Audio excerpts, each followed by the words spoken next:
மூத்த பத்திரிகையாளர் வெங்கடேஷ் சார் நம்மளோட இணைஞ்சிருக்காரு. வணக்கம் சார். வணக்கம் சார். விஜய் திருச்செந்தூர் கோயில்கள்லாம் போயிட்டு இருக்காரு. அவருக்கு பார்த்தீங்கன்னா எந்தெந்த தொகுதிகளில் வெற்றி பெற போகிறோம் அப்படிங்கிற மாதிரியான பர்சன்டேஜோட சில டீட்டெயில்ஸ்லாம் கிடைச்சிருக்குன்னு சொன்னாங்க. விஜய் அவர்கள் முக்கியமான டெசிஷன்ஸ் எல்லாம் எடுத்து வச்சிருக்காருன்னாங்க. அது என்ன சார்?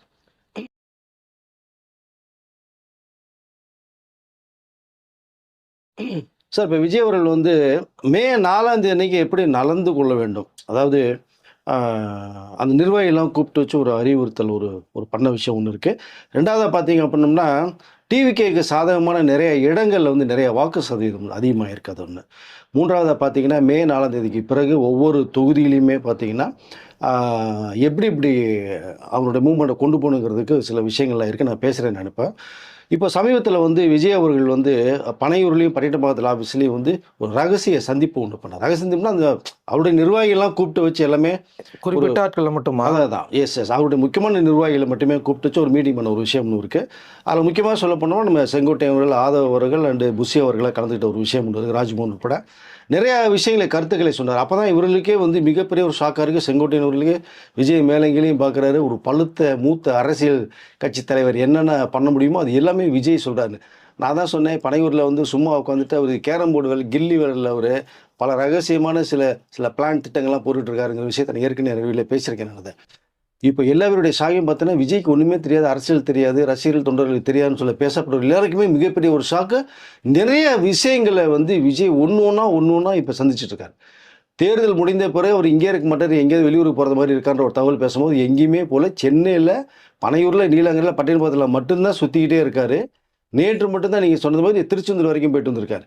இப்போ இந்த 4ஆம் தேதி அன்னைக்கு இந்த ரகசிய மீட்டிங்னு ஒன்று சொன்ன பார்த்தீங்களா, அதில் ஏற்கனவே சில வேட்பாளர்லாம் பண்ண பார்த்தீங்கன்னா ஒரு பென்ட்ரைவ்லாம் கொடுக்கப்பட்டு ஒரு பை ஒன்று கொடுத்த அந்த தகவல் நான் சொல்லி பல வீடியோக்கு பார்த்தீங்கன்னா அதில் தொகுதியில் என்னென்ன நிலவரம் இருக்குது, மக்கள் என்ன விரும்புகிறாங்க, என்ன தேவை அப்படிங்கிற விஷயத்தை நீங்கள் தெரிஞ்சுங்க, புரிஞ்சுங்க.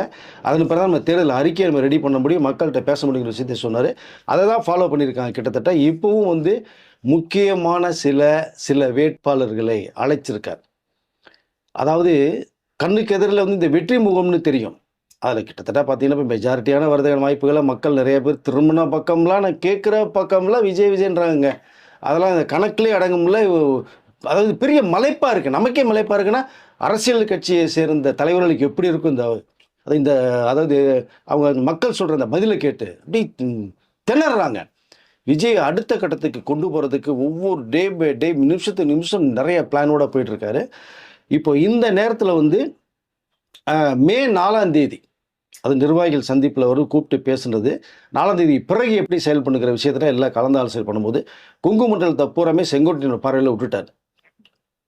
ஃபுல் அண்ட் ஃபுல் நீங்கள் என்ன இதுன்றதை நீங்கள் பார்த்துட்டு சொல்லுங்கன்னுட்டார். இந்த பக்கம் மதுரை, சவுத்து ஃபுல்லாக மதுரை, தூத்துக்குடி, திருநெல்வேலி, இந்த பக்கம் சென்னையை அப்படி இப்படி நாங்கள் கிட்டத்தட்ட பெரம்பூரில் அதிகபட்சமாக 89% வாக்குப்பதிவாக இருக்குது. ஆர்கே நகரில் 89% மேலே இருக்குது. வில்லிவாக்கத்தில், சென்னையில் ஏகப்பட்ட பெர்சன்டேஜ் அதிகமானது காரணமே விஜய்ன்ற ஒரு தகவல் இப்போ வந்துட்டுருக்கு நமக்கு. அதை ஒட்டுமொத்தமாக தமிழகத்திலேயே பார்த்தீங்கன்னா 20 to 20% வாக்குகள் அதிகமாக இருக்குது அப்படிங்கிற ஒரு தகவலும் வந்துட்டுருக்கு. இப்போ exit polling 29th evening release ஆகிற மாதிரி இருக்குது. அதில் ஒரு சிறப்பு தகவல் விஜய் ஃபேவர் வந்துருக்கு மாதிரி தான் இப்போதைக்கு நம்ம ஒரு தகவல் ஒன்று இருக்குது. இப்போது மே 4ஆம் தேதி அன்னைக்கு நடைபெறக்கூடிய இந்த கவுண்டிங் ஸ்டார்ட் ஆகும். இப்போ 3 இடங்களில் சென்னையில் கவுண்டிங் இது. அங்கேயும் அந்தந்த ஊரில் முக்கியமான காலேஜில் பண்ணுறது மாதிரி இருக்குது. சென்னையில் பார்த்தீங்கன்னா Loyola College, Queen Mary's College and Anna University, இந்த 3ல் 8 மணிக்கு அந்த இந்த கவுண்டிங் ஸ்டார்ட் ஆக போகுது. ஃபஸ்ட்டு தபால் ஓட்டுகள் என்ன போடும், ஒரு அரை மணி நேரம் 1 மணி நேரம் கிட்ட வந்ததுக்கு பிறகு அப்புறம் இவிஎம்மில் வாக்குப்பதிவான லிஸ்ட்டுகள் வரும்.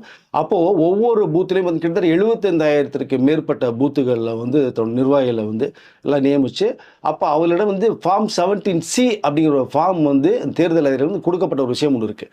அதில் எவ்வளோ ஒவ்வொரு பூத்துலேயும் அதாவது போலாக இருக்குது.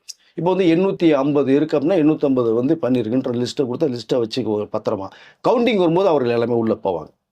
இப்போ 4 அடுக்கு பாதுகாப்பு போடப்பட்ட ஒரு விஷயம் இருக்குது இப்போ இங்கே. ஸோ எல்லா சென்டர்லையுமே அந்த இவி பாக்ஸை பாதுகாப்புக்கு. இப்போ 4ஆம் தேதி அன்றைக்கி 8 மணி ஸ்டார்ட் ஆகும்போது ஃபஸ்ட்டு தபால் ஓட்டு எண்ணப்பட்டு அடுத்து இவிஎம் மிஷினில் முதல் சுற்று ஆரம்பம் போது ஒவ்வொரு பூத்தாக ஒவ்வொரு இதாக பல சுற்றுகள் போய்கிட்டே இருக்கும்போது இங்கே நிறைய பேர் சொல்கிறாங்களே அரசியல் தெரியாது, புதியவர்கள் அப்படின்னு. இன்றைக்கு எவ்வளோ பேர் அரசியல் கற்றுக்கிட்டு எவ்வளோ விஷயங்களை விஜய் கோச் பண்ணியிருக்கிற விஷயங்கள் கேட்கும்போது தான் அதுதான் சொன்னேன். நாஞ்சில் சம்பத் அவர்களுக்கு, செங்கோட்டை அவர்களுக்குமே மிகப்பெரிய ஒரு அதிர்ச்சியாக இருக்கிற தகவல் ஒன்று வந்திருக்கு. ஸோ ஒவ்வொருத்தருமே வந்து உங்களுடைய 17C ஃபார்ம் வச்சுங்க, உங்களுக்கு ரைட்ஸ் இருக்குது, தேர்தல் அதிகாரி இருப்பாங்க. ஒவ்வொருனுடைய அந்த இதுக்குமே பார்த்தீங்கன்னா ஒரு அட்வொகேட் நியமிக்கப்பட்டிருக்கு. விஜய் சார்பாக ஒரு ஒரு வக்கீல் நியமிச்சிருக்காரு. ஒரு இது வாக்காளர் புதுசுங்க இது. யாருமே பண்ணாத ஒரு விஷயத்தை கையில் எடுத்திருக்காரு. இப்படி ஒரு அரசியல் இருக்கா அப்படின்னு. அதுதான் இந்த 18, 19, 20 வயசு அரசியல் தெரிய வச்சு உள்ள இழுத்த காரணமே அதுதான். ஒரு வேட்பாளர்களுக்கு ஒரு அட்வொகேட். உங்களுக்கு ஏதாவது ஒரு சந்தேகம் வந்ததுன்னா அட்வொகேட் மூலமாக உடனடியாக நீங்கள் ஒரு புகார் மனுவை தெரிவிக்கலாம் அந்த ஸ்பாட் இருக்கிற தேர்தல் அதிகாரிகிட்ட. அதுக்கு மீறி எதுவும் நடக்கலை அப்படின்னா மேலதிகாரிகிட்ட போகிறதுக்கான அந்த ஒரு நம்பர்ஸ் வெப்சைட்டும் வந்து விஜய் சார் ஃபுல்லாக கோட் பண்ணியிருக்காரு. இது வந்து மிகப்பெரிய வியப்பாக இருக்குன்றாங்க எல்லா பேருமே.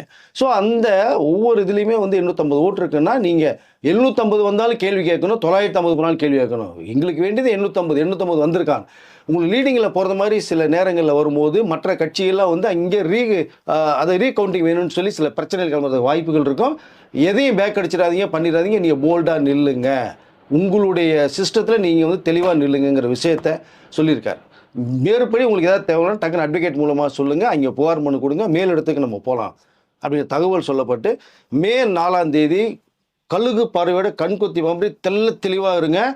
எங்கேயும் நகராந்துடாதீங்க. டீ சாப்பிட போகிறேன், பிஸ்கட் சாப்பிட போகிறேன்லாம் போயிடாதீங்க. பக்கத்திலே வச்சுங்க வேணும்னா. உங்களுக்கு வேண்டியதை வந்து மற்ற உடன் இருப்பவர்கள் வந்து அந்த ரைட்ஸ் கொடுத்துருக்காங்க. அவர்கிட்ட நான் எல்லாமே அரேஞ்ச் பண்ணியிருக்கேன். எந்த இடத்துக்கும் போயிடாதீங்க நீங்கள் அப்படிங்கிற தகவல் சொல்லப்பட்டீங்கன்னா இப்போ என்ன ஒரு மாஸ்டர் பிளானில் இருக்காங்க. இந்த தகவல் எப்படி விஜய்க்கு வந்திருக்குது, அதன் மூலமாக தான் இவ்வளோ வந்து நிர்வாகிகளை கூப்பிட்டு இவ்வளோ விளக்கங்கள் கொடுத்துருக்கிற விஷயம் நமக்கு வந்துட்டு இருக்கு சார் இப்போ அதை. ஸோ இந்த 4ஆம் தேதி அன்னைக்கு மிகப்பெரிய அளவில் எதிர்பார்ப்போட தமிழக மக்கள் வந்து ரொம்ப எதிர்பார்ப்பு இருக்காங்க. அதை விட மற்ற அரசியல் கட்சி தலைவர்கள் தான் மிகுந்த வியப்படுகிற ஒரு விஷயம் நமக்கு வந்துகிட்டு இருக்குது அதை. ஸோ இதுக்கு நடுவில் பார்த்தீங்கன்னா இந்த பெர்சன்டேஜ் ஓட்டுகளில் இப்போ சொன்னேன் நடந்த முக்கியமாக பார்த்தீங்கன்னா தமிழ்நாட்டில் சென்னை, கோயம்புத்தூர், மதுரை, திருச்சி, திருநெல்வேலியில் பார்த்தீங்கன்னா ஏகப்பட்ட வாக்குகள் அதிகமாக இருக்கும்போது விஜய்க்கு தான் கிட்டத்தட்ட வாக்குகள் உயர்ந்திருக்கு, வாக்குகள் அதிகமாக இருக்கின்ற ஒரு தகவல், ரகசிய தகவல் சில துறைகள் மூலமாக மேலிடத்துக்கு போயாச்சு. அதன் விளைவாக இப்போ என்ன பண்ணுறதுன்னு தெரியாமல் வந்து எல்லாரும் தனிட்டு இருக்கிற ஒரு சூழ்நிலைக்கு தள்ளப்பட்டிருக்காங்க. இங்கே விஜய் தெள்ள தெளிவாக எந்த ஊருக்குமே போகாமல் சென்னையில் மட்டுமே இருந்து அடுத்த கட்டத்துக்கு ஒரு காயினத்தை கொண்டு போகிறதுக்காக பிளான் பண்ணி போயிட்டுருக்காரு. இதன் விளைவாக தான் இப்போ அவர் எம்மோதும் சம்மோதம் கொள்கை உடையவர். நான் ஏற்கனவே சொல்லியிருக்கேன். மசூதி போனாலும் அதனுடைய கேப் போட்டு வணங்குவார். நம்ம மாரியம்மன் கோயில் போனாலும் திருவண்ணாமலை போனாலும் வணங்குவார் சாஸ்திராங்கமாக. அந்த கிறிஸ்துவாலயத்துக்கு போனாலும் முட்டி போட்டு வணங்குவார்ன்ற ஒரு விஷயம் இருந்தது. இப்போ நேற்று திடீரென்று திருச்செந்தூர் போன்ற டக்குன்னு ஒரு மைண்ட் சொல்லுவோம். உடனடியாக தனி ஜெட்டில் மதுரை போய் இறங்கி, அவர் சொல்லப்போனால் திருநெல்வேலியில் போய் இறங்கியிருக்கலாம், மதுரையில் இறங்கி அங்கே மக்களை சந்தித்து மிட் நைட்டில் அவ்வளோ கூட்டம் ஏர்போர்ட்டில் இவர் வரான்னு தெரிஞ்ச உடனே இவர் அதை வேந்துட்டார். இந்த மிட் நைட்டில் ஏன் இவ்வளோ பேர் வந்திருக்கு என்ன பார்க்குறதுக்கு. ஸோ மதுரையிலேருந்து இந்த ரோடு வழியாக தான் போய் இறங்கியிருக்காரு. அங்கே பார்த்தீங்கன்னா சத்ரு சம்ஹார பூஜை அப்படின்னு சொல்லி இந்த காலை பூஜை ஒன்று வந்து பண்ணியிருக்காங்க. அப்போது அந்த ஒரு விஷயம் பண்ணும்போது பார்த்தீங்கன்னா இந்த அரசியல் ரீதியாகவும் சினிமா துறைக்காகவும் முன்னிலை எடுத்துப்பட்டு வருகின்ற ஒரே நோக்கத்தில் அந்த பூஜை சிறப்பாக செய்யப்பட்டதாக ஒரு தகவல் வருது. அங்கேயும் கூட்டம் கட்டுக்கடங்காத கூட்டம். அங்கே இன்னொரு அரசியல் பிரபலமான ஒரு பிரமுகர் அங்கே உள்ளே போயிட்டார். இப்போ விஜயும் இங்கே இருக்கார், இவரும் இங்கே இருக்கார். அவர் ரொம்ப முக்கியமான புள்ளி.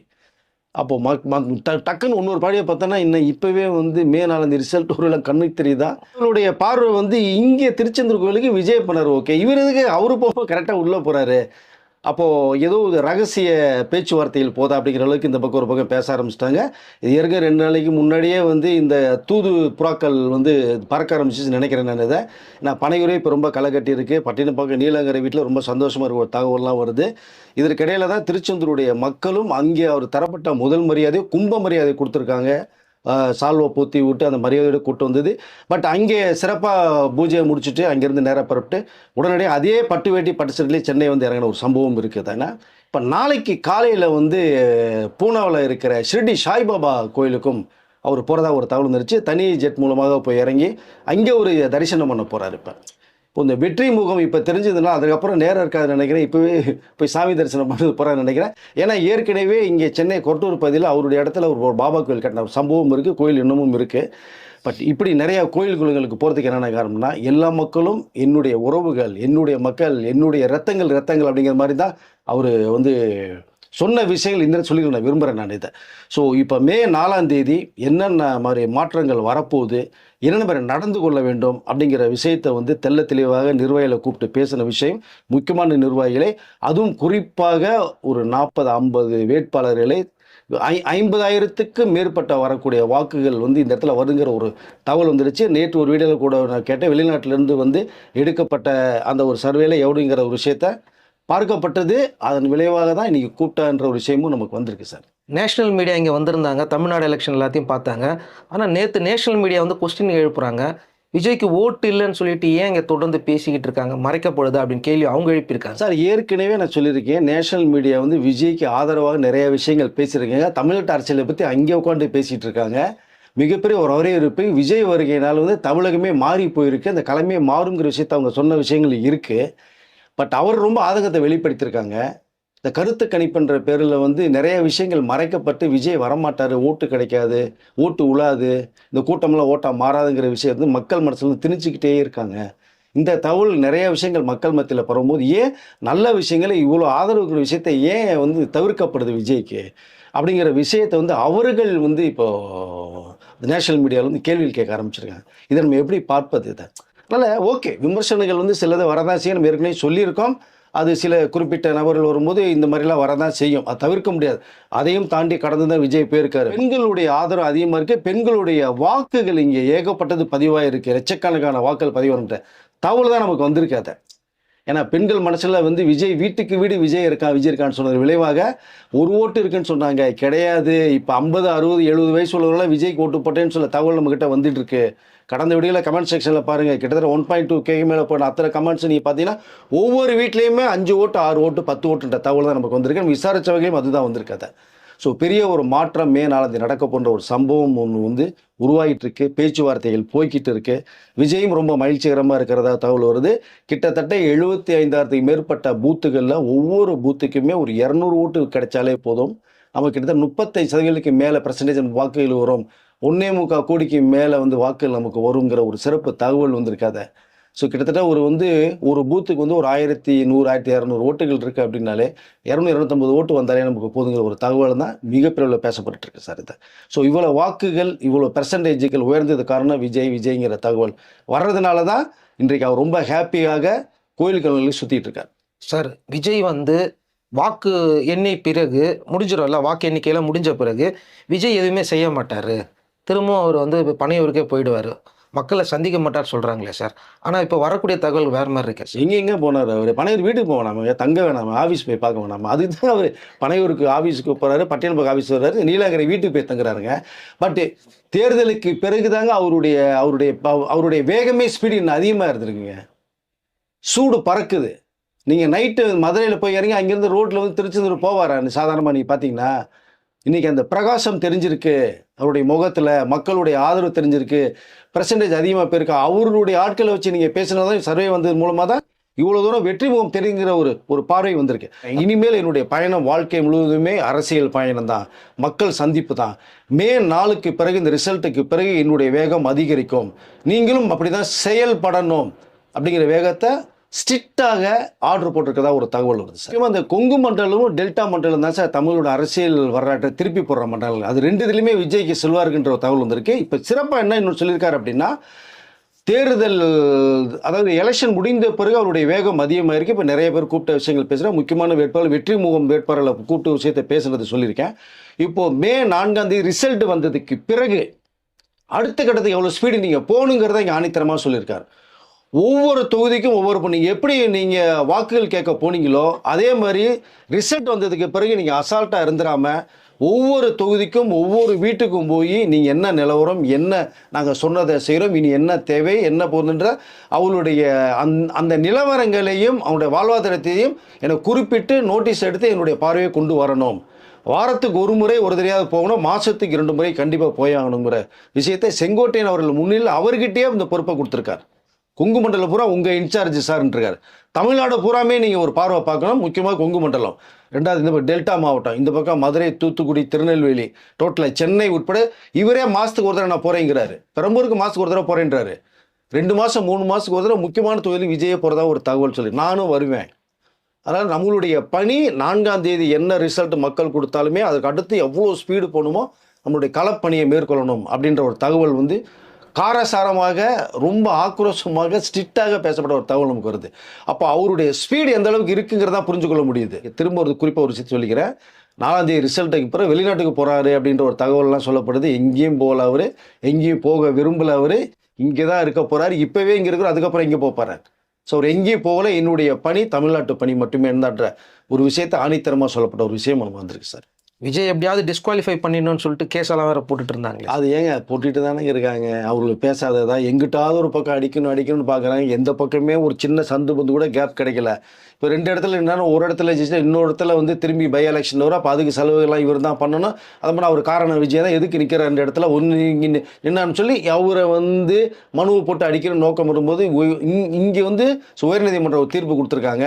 இது ஆல்ரெடி நிறைய பேர் நின்ன விஷயங்கள் இருக்குது. சட்டம் வந்து வரையறுக்கப்பட்ட ஒரு விஷயமும் இருக்குது. நான் ஏற்கனவே வீடியோ சொல்லியிருக்கேன். வாஜ்பாயா நின்றுருக்காங்க, அண்டு நம்ம ஜெயலலிதா அம்மையார் நின்றுருக்காங்கிற விஷயத்தை நான் சொல்லியிருக்கேன். நான் இதை இப்போ வந்து விஜய் நின்றுருக்கார். இது எதேச்சா தலைவர் நிற்கக்கூடிய போய் தான் இதை வந்து நம்மளுடைய உயர்நீதிமன்றம் இந்த மனுவை தள்ளுபடி பண்ணிடுச்சு. இன்னொரு விஷயம் சொல்லிக்கல விரும்புகிறேன். நான் இந்த சொத்து மதிப்பில் வந்து சங்கீதா அவர்களுக்கு 12,6 லட்ச ரூபா கொடுத்த ஒரு விஷயத்தை வந்து எப்படி கொடுத்தா, 2வது சொத்து மறைக்கப்பட்ட விஷயம்ன்ற ஒரு கேஸ் வந்து போட்டாங்க. பெரம்பூர் தொகுதியில் ஒரு வேட்பாளர் போட்டாங்க. அதுவும் கோர்ட்டு அந்த மனுவை தள்ளுபடி செஞ்சிருச்சு.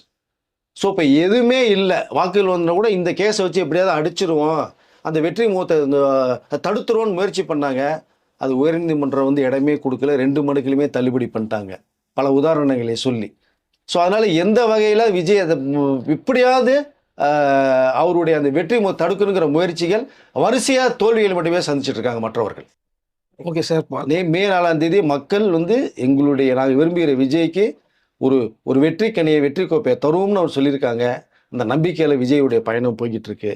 மே 4ஆம் தேதி காலையில் நமக்கு தெரிய வரும். ஓகே சார், பல விஷயங்களை ஷேர் பண்ணிட்டீங்க. விஜயோட ஆட்டமே மே 4க்கு அப்புறமா தான் இருக்குங்கிற ஒரு முக்கியமான நியூஸ் ஒன்று சொல்லியிருக்கீங்க.